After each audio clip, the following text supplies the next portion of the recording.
ટીંડોરા બટેટાનું શાક બનાવવાનું છે તો આ ટીંડોરા અને બટેટા સમારી લીધેલા છે।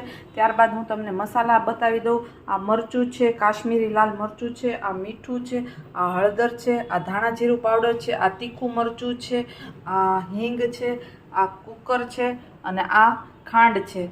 ફ્રેન્ડ્સ તમે જોઈ શકો છો। કુકરમાં આપણે ટીંડોરા બટેટાનું શાક બનાવીશું તો સૌથી પહેલાં આપણે કુકરમાં 1 ચમચો ભરીને તેલ મૂક્યું છે। તમે જોઈ શકો છો ઇન્સ્ટન્ટ અને ફટાફટ બની જાય છે। ત્યારબાદ આપણે જો તેલ ગરમ થઈ રહ્યું છે ત્યારબાદ આપણે હિંગ એડ કરીશું। ત્યારબાદ આપણે કુકરમાં ટીંડોરા અને બટેટા એડ કરીશું। તમે જોઈ શકો છો ફ્રેન્ડ્સ,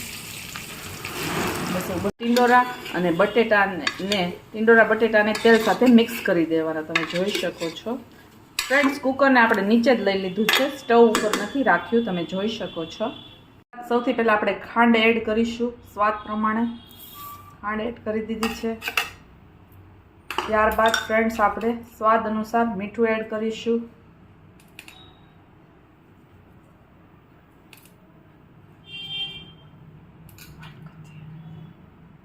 આપણે હળદર એડ કરીશું। તમે જોઈ શકો છો સ્વાદ અનુસાર।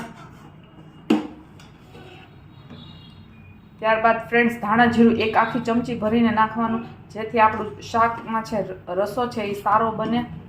આ કોરું મરું શાક જ છે, પણ તમારે રસો કરવો હોય તો રસો પણ તમે કરી શકો છો। ત્યારબાદ આ ફ્રેન્ડ્સ કાશ્મીરી મરચું એડ કરીશું, જેથી આપણા શાકનો કલર છે એ રેડ આવે। ત્યારબાદ આપણે તીખું મરચું એડ કરીશું। આ કયું મરચું છે? રેશમપટ્ટો છે કે રેશમપટ્ટો જ છે, રેશમપટ્ટો એડ કર્યું।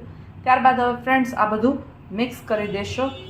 એ માટે સૌથી પહેલાં આપણે સ્ટવ શરૂ કરીશું અને કુકરને સ્ટવ પર મૂકીશું અને ત્યારબાદ આપણે બધા મસાલા મિક્સ કરીશું।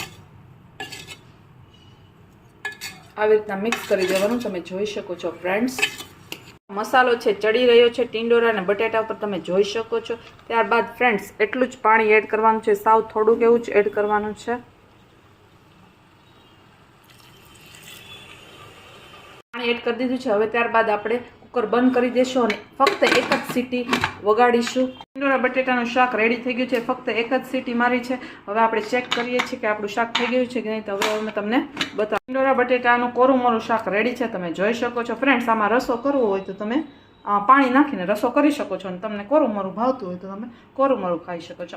ઓછું લાગતું હોય મીઠું, મરચું, ધાણા જીરું, હળદર, ખાંડ, મીઠું તો તમે એડ કરી શકો છો। મસાલાવાળું વધારે બનાવવું હોય તો તમે ઉપરથી, અને તેલ નાખવું હોય તો તમે તેલ પણ નાખી શકો છો। ફ્રેન્ડ્સ અમને આમાં થોડુંક તેલ ઓછું લાગે છે એટલે